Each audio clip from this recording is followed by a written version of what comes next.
is Indy, and today I'm here to talk episodes 7 and 8 of the Shadowhunters Season 3 TV show.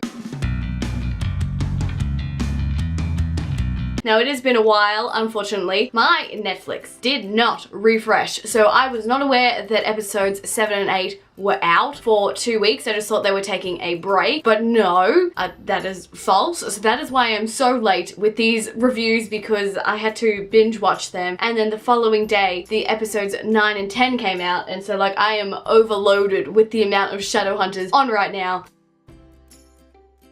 I have not watched episode 9 and 10 because I do not want to get confused between my information on these episodes. So I am so freaking excited to watch them and review them as soon as possible because, like, I gotta keep up with all this stuff that's happening. In honor of today's episodes, I am wearing a rune on my head. I am referencing towards Simon's mark because everything came out in these episodes. I'm so freaking excited to talk about them all. So without further ado, let's get into it. So episode 7 started with an absolute bang. I can't believe how it began. So obviously we see Jace running off at the end of episode 6 because we find out that he is the owl. So episode 7, he's running and Clary catches up with him and she tries to talk him down, be like, you know, I love you, and he grabs her and throws her off a building. I was like, okay, I see how it's going. But it was actually a really scary scene because she was like paralyzed on this car and like she had to call Simon and like she couldn't move. It was really quite scary. Like I watched it twice and I was like, ooh. I assume the Silent Brothers healed her, or I don't really know how she got healed. I kind of would have liked to know that. I know it's not an important detail, but I wanted to know. So Simon and Clary show back up at the Institute after she's all healed and she tells everyone that Jace did die. We figure out in the episode, I think it's Magnus realizes that because he died, he has weak defenses, and this is more of a book sort of thing as well. Then we find out because he's died, his like angelic protection that he had on him when he became a Shadowhunter / when they do some sort of like ritual or something when they're born was stripped. So that's why Lilith was able to get to him. Also, bitch, the scary lady has a name. I'm so freaking excited that we can call her Lilith now. Like, thank Jesus. I don't have to be really weird about it. So Lilith is our villain lady. She is the queen of hell, and I'm so excited that it's all out in the open finally. So she asks Jace, her willing servant now, to go to Alicante and dig up his father's body, aka Valentine Morgenstern, because she needs a part of his body for this resurrection spell for her son Jonathan. So that's a crazy situation because the crew is also going to Alicante to go see Imogen Whitelaw. This is another sort of storyline in the book that didn't happen because Imogen dies, I think, on the boat in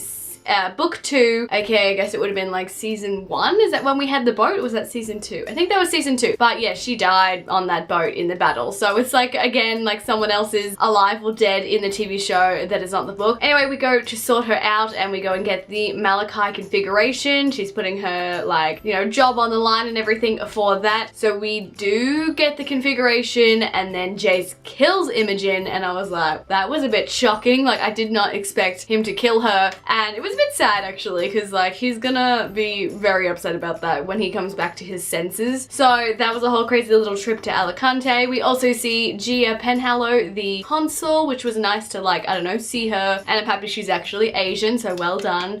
Well done, show writers there. So that was fun to see her because later on, lots of things change in the way of the leadership of the Shadowhunters. So it was nice to, I don't know, see a piece of that in this episode and in the following episode as well. The other thing that I thought, again, was interesting because this is a sort of very modern TV show in comparison to the books, that there was a lot of fancy things going on, like thumbprints and, like, I don't know, everything is very technologically advanced, and I always sort of forget that until we go to Alicante and stuff. I'm like, oh no.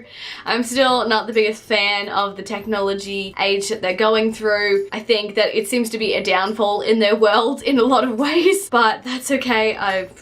I need to make peace with this at some point in time. So we do end up trapping Jace in Malachi configuration. That is as he is literally digging up Valentine's body in the cemetery of the disgrace. And that was a crazy scene. I know Clary has like mad like portal like rune skills, but it was cool to see it, I guess, like happen in real time. So they trapped him in the configuration just out like in the exact same place where the cemetery was, where they were digging up Valentine, and she whisked them off to Magnus's place all the way in New York. I was like, that's some serious skill. That's kind of like warlock level. I know she has like angel blood, but I was like, she's very powerful. I don't have an issue with it necessarily, but I don't know, they just don't explain it enough. I think that like it's just acceptable that she can do all these crazy things. I feel like it was a journey in the book to realizing these things, and I'm not sure she was necessarily that powerful, but like it's okay. Like I appreciated it very much. It was a very, very cool sequence. So of course then Clary gets taken into custody because it appears that she has been digging up Valentine's body and just general like, you know, stealing the Malachi configuration, all sorts of things. So she has been put in the guard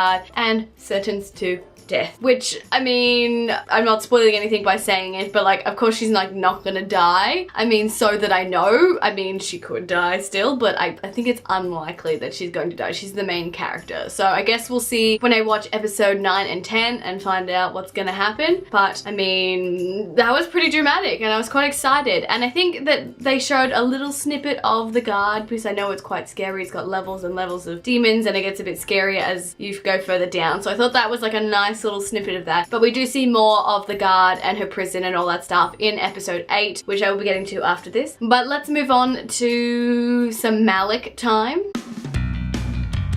Malik didn't have a lot going on for them in this episode because there was too much other crazy storyline and other character moments, so that was really, really good. They did have some sort of little makeup at the beginning of the episode. I can't remember what that was in relation to, but that was pretty much all we saw. And then we saw Magnus trying to figure out ways to help, and you know, he was working with Katrina on some stuff, so that was kind of as far as we really saw them because Alec was part of the main drama. So that was nice. Short and sweet today. The next 3 characters I want to talk about that is a own little storyline is Luke, Simon, and Ollie. Now, Simon does have a lot of other drama going on, so I will explain that in a minute, but he is hanging out with Luke a little bit in this episode, and we're trying to figure out where the hell Ollie went, because at the end of episode 6, she just kind of ran off after she was infected with the demon stuff, and we do see her with Lilith being sort of like quite a loyal subject, and we do find out that she is the 33rd disciple, and you know, that's all hunky-dory for Jonathan's resurrection, other than a few other items that we do need.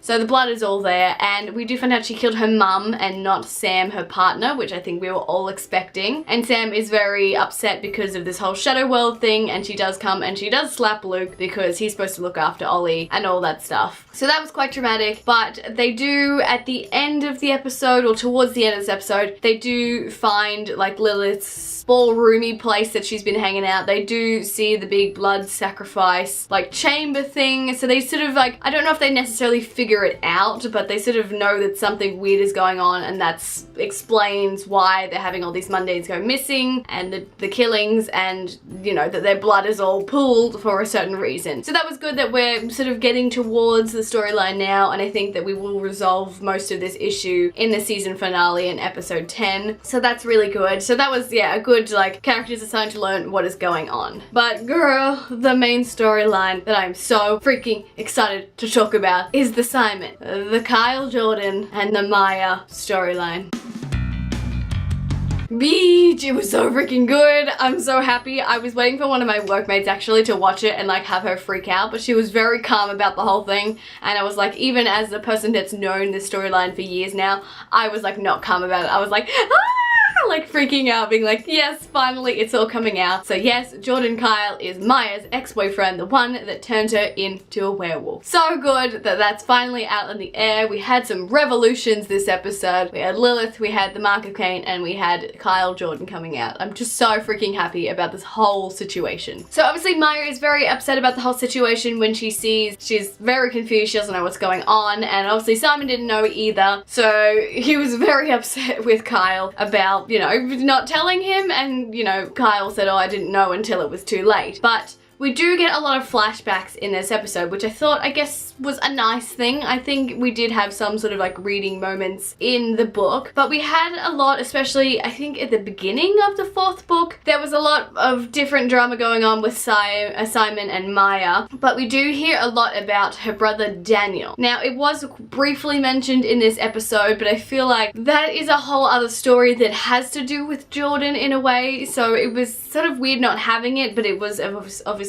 briefly mentioned. So I will quickly give you a story on that. So Daniel was Maya's older brother, and he was a terrible person. I'm not sure if he was, I think he was a bit of a bully to her, a bit abusive, like he was just a horrible person. And so he did pass away, I think a few years before all of this was going on, or a few years or something before she became a werewolf. So that was a really big issue in Maya's life that we find out in the book. And, you know, obviously then we have Jordan, Kyle in there, and I think it was interesting having these little flashbacks. It's not what I imagined at all. Obviously it's to do with the characters being aged up. I think that we're going for a slightly different feel here, and also because freaking Chai Hansen is Australian, and it's really weird having Jordan like be Australian. I'm like, So I think that their drama was quite great in the flashbacks. Like, she wanted to go to university and not move, and like, you know, they had a bit of a whirlwindy romance at the beginning there. So I think it was all like a great drama situation. Obviously he was starting to get really mad because he turned into a werewolf, and then he accidentally attacks her and turns her into a werewolf. So that's all pretty much true to the book,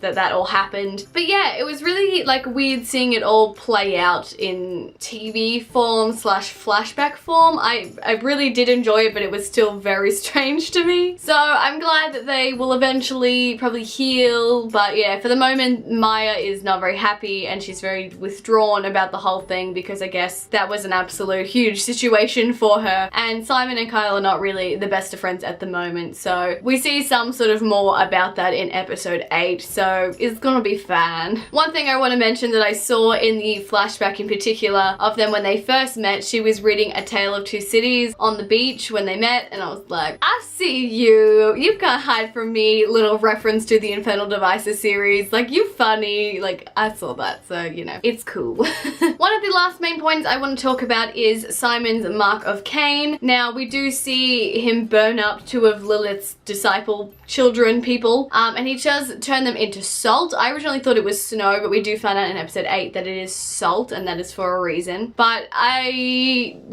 thought that was interesting, and I'm not sure, I don't think that affects her blood sacrifice thing. I think that she has the blood, so that's cool. But like, it's so interesting that she like feels the pain of as if they're her own children, so that was very interesting. Also, the last thing I want to mention is that Jace's taunting while he was in the Malachi configuration was like beast mode. Like, that was scary. He was like pulling into every like little crevice of everyone's like pain and like just ripping that out, like to just yell at them, and it was amazing. And I was like, yes, rip them to shreds, but also like come back to like being normal, please. Like I'd also like that. Alright, that's all my opinions on episode 7. Let's get into episode 8. So I want to preface going into episode 8 that I just realized that I got the information wrong about Clary being locked up in the car. That is the end of this episode, so she was safe in episode 7, but anyway, I'll rephrase and fix that all in a minute. But continuing on with the storyline, so Jace is in the prison, he's still taunting the crap out of everyone, and we now have a plan to try and drag him out, and I didn't understand what they were meaning by that, but getting into Jace's mind using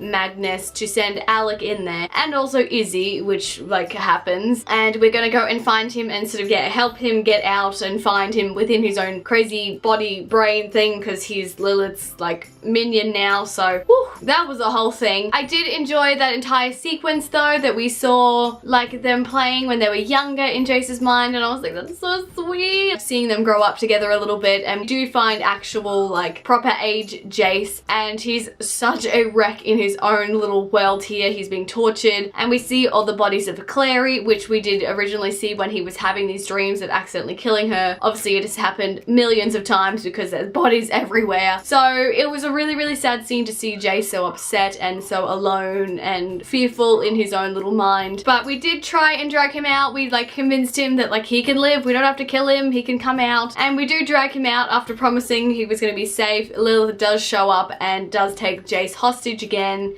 after he was chained up within the prism, as well as like those chains that Ethereal was in. So that was sad that we also lost Jace again. Another interesting thing that I'm so happy happened was a book thing that Lilith was figuring out that people were just sort of discovering what was going on with her Jonathan vat of blood, and she does move them with this awesome magic up to this rooftop of the building. I'm not sure if it's the same building that the ballroom place was in. I think so, but that's such a book thing that they were doing it on a rooftop, and I was so happy about that because it's supposed to be a developing apartment block that I think was abandoned or hasn't been finished yet, and so I'm so happy that we moved to the rooftop, and like I'm like, yes, this is a book thing, even though it's such a simple thing. I'm just so happy about it, and I'm freaking excited. Lady Lilith does go and visit the Seelie Queen, which I'm so stoked about. So stoked about because it's Maddie from The 100 season 5, and I'm also like, it all makes sense.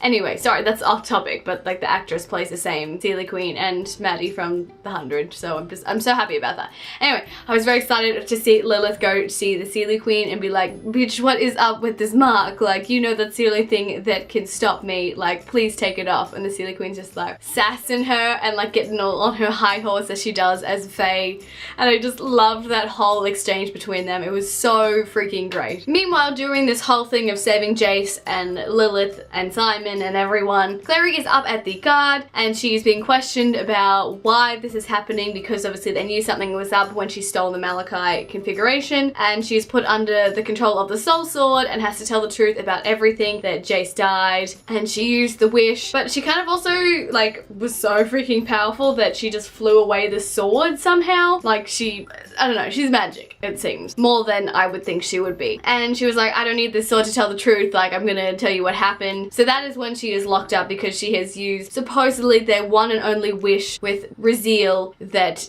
you know, they can never use another wish again. And I was like, what do you mean? Like, can you not just summon him again? Obviously it's a bad thing to summon him, but I don't understand why they would only ever have one wish, and Clary has used that wish. I was a bit confused about that whole situation because it just sounds stupid to me. But anyway, obviously she gets locked up because she has used their one and only wish with Raziel that they might need one day to save the entire universe from corruption. So that is when she is locked up and sentenced to death. So, I mean, as I said, I don't think she's gonna die because why would they do that? But that was very dramatic and I appreciated that whole thing together. So hell yeah, let's see what happens. The stupid thing that I found throughout this episode was Luke was so intent on going to save Clary, he tried to enlist his own pack and they were like, no, that's dumb. He told someone else about it, and I think he did end up telling Maris about it and said like, I need to go through Brosselin Forest, like rally the wolves there and go and break Clary out. Like, why do you think that's a smart plan at all? Like, obviously she's in danger, but like not really. She's in danger with the rules of the Shadowhunters. Like, it's not as if like Lilith has taken her hostage. Then that's when you do crazy plans like that. But I thought it was just really stupid that he was going for this plan of like, I don't know, he's gonna get himself killed because he's not a Shadowhunter and he's trying to invade Shadowhunter lands. Like, it was just really stupid. Anyway, in this episode we also have more sort of drama with Kyle and Maya and Simon. So they're still trying to resolve their issues, and Maya does end up saying she needs some time away from both of them, but because they both kind of love her, and sort of, I guess Kyle professes his love in a way, but just sort of talks more about what happened